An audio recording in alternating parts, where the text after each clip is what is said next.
স্বাদের অনুষ্ঠানে নিজের হাতে স্ত্রীকে খাইয়ে দিলেন পরিচালক রাজা চন্দ। মা হতে চলেছেন অভিনেত্রী পিয়ান সরকার। খুব শীঘ্রই তার কোলে আসতে চলেছে প্রথম সন্তান। হয়ে গেল তার স্বাদের অনুষ্ঠান। বিয়ের ৮ বছরের মাথায় ২ থেকে ৩ হতে চলেছেন পরিচালক রাজা চন্দ এবং অভিনেত্রী পিয়ান সরকার।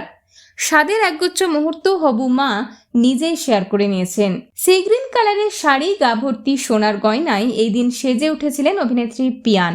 ভারী মিষ্টি দেখাচ্ছিল তাকে। অন্যদিকে সাদা পাজামা পাঞ্জাবিতে নজর কাড়লেন রাজা চন্দ। পিয়ান নিজেই একগুচ্ছ মুহূর্ত ভাগ করে নিয়ে ক্যাপশনে লিখেছেন, শুধু প্রাপ্তিগুলোই গুনে চলেছি। একটি ভিডিও শেয়ার করেছেন অভিনেত্রী, যেখানে দেখা যাচ্ছে বউকে পরম যত্নে খাইয়ে দিচ্ছেন পরিচালক রাজা চন্দ। পিয়ানের স্বাদের থালায় নজর কেড়েছে একাধিক পদ। ছিল ভাত, ডাল, 5 রকমের ভাজা, শুক্তো, পাতুরি, পাবদা, চাটনি, পায়েস, মিষ্টি দিয়ে সাজানো হয়েছিল পিয়ানের স্বাদের থালা। সেলেব হাউসের পক্ষ থেকে অভিনেত্রী পিয়ান এবং পরিচালক রাজা চন্দর জন্য রইল অনেক অনেক শুভেচ্ছা এবং শুভ কামনা। বিনোদন জগতের আরও অন্যান্য খবর নিয়ে ফিরছি, জুড়ে থাকুন আমাদের সঙ্গে।